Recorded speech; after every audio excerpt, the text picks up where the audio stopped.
Halo guys, apa kabar semuanya? Semoga kabar kalian baik-baik aja ya.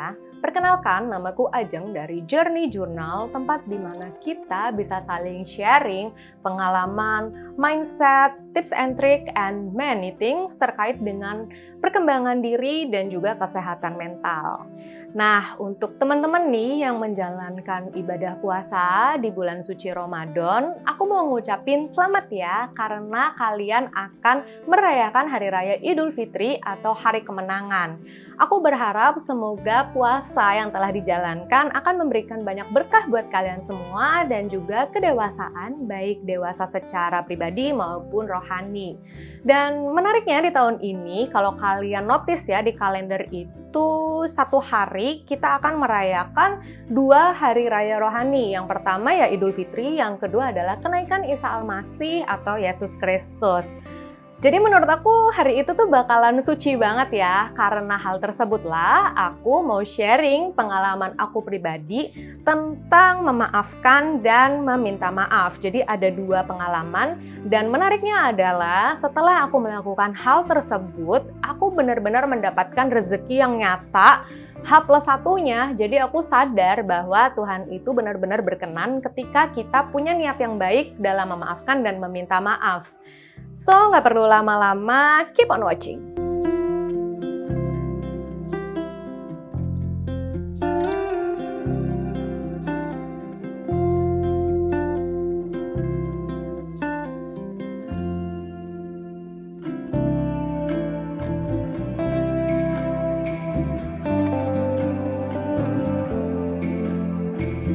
Nah, sekarang kita masuk dulu yuk ke pengalaman yang pertama, yaitu tentang memaafkan. Kejadian ini terjadi pada tahun 2015, saat itu aku masih kerja di salah satu bank yang kantor pusatnya daerah SCBD atau Sudirman. Mungkin kalian yang udah pernah kerja di daerah SCBD paham banget ya, kalau daerah itu tuh bener-bener macet, baik jam berangkatnya maupun jam pulangnya. Apalagi rumah aku tuh di daerah Jakarta yang udah pinggiran gitu. Ya ampun, sedih banget gak sih daerah pinggiran. Tapi intinya adalah jarak antara rumahku ke kantorku itu jauh banget dan banyak banget melewati titik-titik kemacetan. Makanya aku tuh biasanya berangkat pagi banget jam 6 naik angkutan umum dan pulangnya juga naik kereta. Kejadian ini terjadi dari perjalanan pulangnya, yaitu naik kereta dari Sudirman ke Cawang. Aku mau ngasih tahu dulu nih rutenya. Kalau dari Sudirman itu nanti kita akan transit dulu ke Manggarai, habis dari Manggarai itu ke Tebet, dan habis itu baru ke Cawang. Nah, jadi deket ya antara Manggarai ke Cawang. Dan supaya kalian bisa related sama ceritanya, aku mau jelasin dulu gimana sih kisah suka dukanya pejuang KRL. Kalian mesti tahu kalau KRL jam pulang kerja bener-bener rame banget, serame itu. Kalian bayangin ya, kalau kereta ini udah penuh, terus banyak banget orang yang ngantri itu udah sampai 5 baris gitu. Mereka tetap maksain untuk masuk semuanya ke dalam gerbong tersebut. Yang tadinya udah sempit banget, jadinya kalian bener-bener ketekan satu sama lainnya. Jadi kebayang ya betapa penuhnya kereta KRL. Dan para pejuang KRL pasti tahu banget kalau kalian mau turun, kalian tuh harus siap-siap dari minimal 1 stasiun sebelumnya, atau bahkan kalau bisa 2 stasiun sebelumnya. Kenapa? Karena kalaupun kalian udah di dekat pintu nih ya, kalian tuh susah banget keluar karena orang tuh kayak langsung mau masuk seenaknya gitu, dan kalian bisa kegusur jauh banget gitu kan. Akhirnya pas aku transit di Manggarai, pintunya terbuka, udah penuh juga. Aku tuh ngelihat ada bapak-bapak deket sama pintu keluar masuknya. Nah, aku bilang sama bapak-bapak itu, supaya gampang diingat, aku sebut bapak itu Bapak A ya. Bapak, maaf, Bapak mau turun di mana? Kalau saya mau turun di Cawang, boleh nggak kalau saya dirinya deket sama pintu? Terus kata dia gini, oh saya mau turun di ini, di stasiun setelahnya. Dia nggak sebutin stasiun mana. Terus aku bilang, oh Bapak mau di stasiun Tebet ya? Terus dia kayak iya aja gitu. Di situ tuh aku jujur udah agak mulai curiga. Oke, pas aku masuk ya udah aku diri di belakangnya dia, dan memang ada juga orang-orang yang kayak, Mbak saya mau turun di Tebet. Oh ya udah, aku persilahkan dia untuk maju gitu loh di depan aku, karena kan aku di Cawang. Nah, pintu terbuka nih di Tebet, akhirnya yang orang-orang Tebet ini keluar, tapi bapak itu tuh masih gelendotan dan itu tuh mengganggu banget, karena yang orang-orang yang mau keluar di Tebet itu jadi kesusahan gitu. Terus aku dalam hati aku, kok bapak ini kayak nggak punya toleransi banget ya, udah yang di belakang yang mau keluar tapi dia masih gelendotan aja di situ. Aku udah kesel banget ngelihatnya, dan selama aku mengamati si bapak-bapak itu, sialnya orang-orang yang masuk dari Tebet ini menggusur aku jadi kayak agak jauh. Dan padahal harusnya aku tuh turun satu stasiun lagi, jadi aku tuh agak panik. Dan aku tuh berusaha maju lagi gitu, mendekati pintu. Aku bilang misi ke orang-orang, dan aku ngomong lagi sama Bapak A ini. Bapak, saya mau turun di Cawang. Boleh nggak saya di depan Bapak, bener-bener deket pintu, karena nanti akan saya susah keluar. Terus habis itu dia bilang gini, oh saya mau turun di stasiun setelah ini kok. Terus aku bilang, loh tadi katanya Bapak mau turun di stasiun Tebet, tapi Bapak nggak turun juga. Aku bilang gitu. Saya nggak mau Pak, nanti kalau misalnya saya keluarnya susah, saya akhirnya nggak bisa keluar karena Bapak menghalangi pintu. Boleh nggak Pak kalau saya di depan Bapak gitu. Terus habis itu dia bilang gini, oh saya emang beneran kok, saya mau turun di stasiun setelah ini gitu. Terus ya udahlah, maksudnya daripada ribut, ya udah akhirnya aku diam aja nih, diri di belakangnya Bapak A gitu. Aku udah bener-bener gondok sebenarnya. Dan masih banyak juga orang yang mau turun di Cawang. Nah, sialnya adalah pas nyampe Cawang, pintu terbuka, kan banyak nih yang mau keluar. Aku tuh kayak mau keluar karena aku bener-bener di belakangnya Bapak A, itu malah susah banget, dan malah yang di samping aku tuh kayak udah keluar, tapi giliran aku mau keluar, itu tuh yang dari Cawang langsung masuk seenaknya gitu, kayak buru-buru gitu kan. Ya udah akhirnya aku malah kegeser dan aku nggak keluar. Akhirnya pintu tertutup dan aku gondok banget. Bukannya aku malah keluar, malah makin jauh dari pintu. Akhirnya aku kesel banget, aku deketin lagi pintu. Terus aku bilang, Bapak gimana sih? Tadi katanya Bapak mau turun di stasiun selanjutnya, yaitu stasiun Cawang. Tapi Bapak malah menghalangi jalan saya untuk keluar. Saya kan jadi nggak keluar. Terus habis itu reaksi Bapak A adalah cuman diem-diem aja. Itu makin kesel akunya. Dan ada bapak-bapak yang bijak, kita sebut aja Bapak B. Bapak B ini tuh bilang kayak, ya udah dek, mungkin Bapak ini memang nggak bisa toleransi orangnya, dia cuma mikirin dirinya sendiri. Gimana kalau misalnya ketika adek mau turun, nanti saya bilang sama orang-orang jangan masuk dulu, adek ini udah mau turun gitu. Oh iya boleh Pak, makasih gitu. Ya udah akhirnya gue kesal banget, tapi pengen banget nenangin diri tuh susah banget karena gondok banget, orangnya tuh masih kelihatan di mukaku gitu loh. Aku tuh kayak langsung di depan pintu, langsung samping-sampingan gitu sama si bapak itu. Bapak itu bahkan nggak berani ngeliat aku bener-bener udah gondok banget. Kok ada sih orang yang bener-bener intoleran kayak gitu kan. Yaudah akhirnya aku turun di Duren Kalibata. Karena aku nggak tahu harus naik apa dari Kalibata ke Cawang, waktu itu belum zamannya Gojek. Akhirnya aku nunggu lagi kereta yang ke arahnya Cawang. Dan aku tuh nunggunya lama, kisaran 15 sampai 25 menit. Akhirnya aku bisa balik lagi. Pas aku naik angkutan umum setelah turun dari stasiun Cawang itu, aku tuh berdoa gitu loh sama Tuhan. Kayak, Tuhan kenapa sih orang ini kok ngeselin banget gitu. Jujur ya, waktu itu sempat aku ada pengen banget berdoa yang jelek buat orang itu. Kayak nyumpahin duitnya hilang kek, atau dicopet kek, yang seperti itu. Tapi nggak tahu kenapa ya, hati kecil aku tuh kayak ada yang ngomongin gitu. Hey, kamu tahu nggak sih kalau kamu mendoakan yang jelek, itu tuh nggak bagus banget loh buat hati kamu. Nanti kamu hatinya juga sakit, makin gondok gitu. Mendingan kamu mencoba untuk memaafkan aja gitu. Dan menurut aku itu susah karena masih gondok banget kan. Akhirnya aku nenangin diri, terus aku berdoa nih sama Tuhan. Kali ini doaku tuh seperti ini. Tuhan, aku kesel banget sama orang itu. Semoga orang itu sadar. Tapi aku mau nggak mendoakan yang jelek-jelek buat dia. Daripada yang terjadi buruk sama dia, mendingan hal baik aja yang terjadi sama aku. Berikanlah aku keberuntungan kalau engkau berkenan gitu. Jujur ya, doaku saat itu juga masih egois sih. Kayak Aku nggak minta nih dia dapat hal yang buruk, tapi aku tuh mau ada hal yang baik terjadi sama diri aku karena aku memaafkan dia. Karena secara idealnya harusnya kalau kita memaafkan orang, ya udah hati kita tulus aja gitu loh, memaafkan, nggak perlu kita dapat imbalan. Itu kan idealnya. Cuman waktu itu doaku yang masih egois itu pun juga akhirnya dijawab dong besokannya. Kenapa? Karena besokannya aku terlambat, bangunnya kesiangan, akhirnya aku kelewatan bus yang biasanya aku naikin, mau nggak mau aku harus naik busway. Dan kalian mesti tahu ya, kalau busway ke daerah Jakarta Pusatan sana, terutama SCBD, itu tuh penuh dan biasanya macet banget. Nah pagi itu aku turun dari bus ke halte Transjakarta yang ada di Cawang.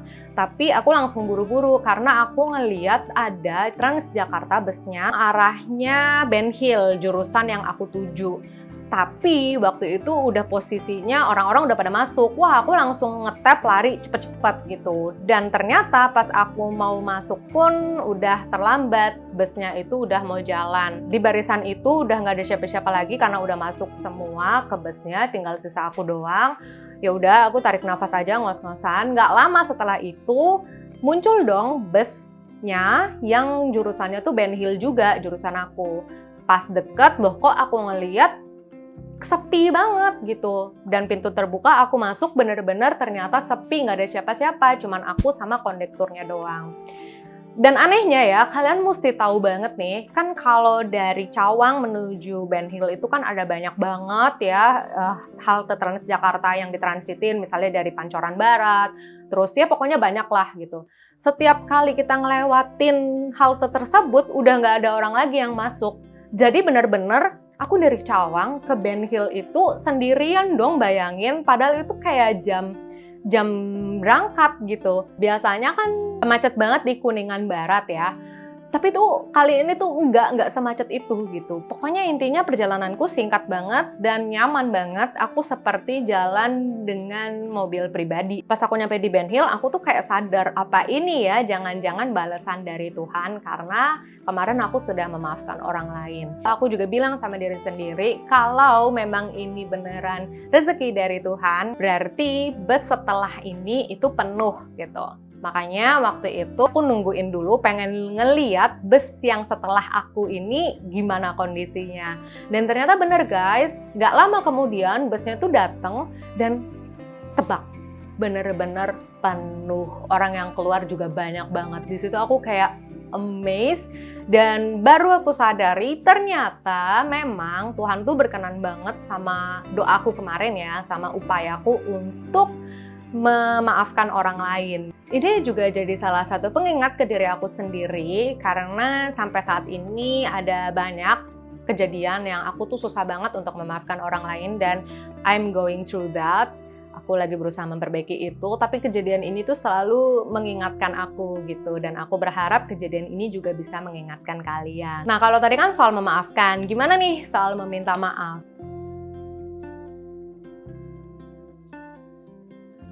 Kejadian ini terjadi pada tahun 2019 sampai 2020, di mana tahun 2019 aku tuh berantem sama salah satu temen deket aku. Ya hubungan kita memang cukup dekat, jadi kita sering saling ngobrol, saling curhat, dan saling support gitu. Dan suatu hari ada satu perselisihan di mana akhirnya kita berantem dan kita marahan. Aku minta maaf sama dia, tapi dia belum bisa memaafkan aku. Kira-kira sampai 1,5 tahun kali ya. Dan aku mau ngegaris bawahin bahwa perselisihan ini gak ada hubungannya sama asmara ya. Karena kalau kesannya yang pertemanan sampai marah banget itu tuh tentang asmara. Enggak guys, nggak ada hubungannya sama asmara. Nah intinya aku tuh ada perselisihan. Dan sepanjang 2019 sampai 2020, aku tuh biasanya minta maaf sama dia gitu, baik itu via WA ataupun via Instagram. Cuman memang belum dimaafin sama dia. Bagaimana perasaan aku selama aku minta maaf sama dia tapi belum digubris? Ini jujur aja ya, aku ngerasa kayak bersalah banget gitu loh. Kamu tahu nggak sih ketika kamu sadar bahwa kamu ngerasa bersalah dan akhirnya kamu minta maaf tapi belum dimaafin, rasa salahnya itu tuh bener-bener yang kayak, oh Tuhan ternyata kesalahanku ini cukup matters buat dia, makanya dia marah banget. Jadi rasa bersalahnya tuh bener-bener kerasa Dan leganya itu kalau misalnya dia sudah memaafkan aku. Dan di sisi lain aku juga ngerasa gimana ya, kehilangan gak sih punya temen yang deket dan kita tuh suportif satu sama lain, tiba-tiba dia udah gak mau temenan lagi sama aku. Jadi aku ngerasa sedih sih gitu. Aku pengen banget dia maafin aku supaya aku juga lega gitu. Tapi meskipun begitu aku juga tahu kalau misalnya dia maafin aku gak boleh egois. Pengen hubungan kita kembali seperti yang dulu. Aku juga tahu kalau kayak gitu. Dan memang ada orang yang bilang kalau misalnya kita udah minta maaf sama orang lain, tapi orang lain itu belum memaafkan kita, maka yang jadi masalah itu adalah orang tersebut gitu. Ya tahu seperti itu, tapi aku tetap ngerasa nggak enak dan terus-terusan minta maaf sama dia.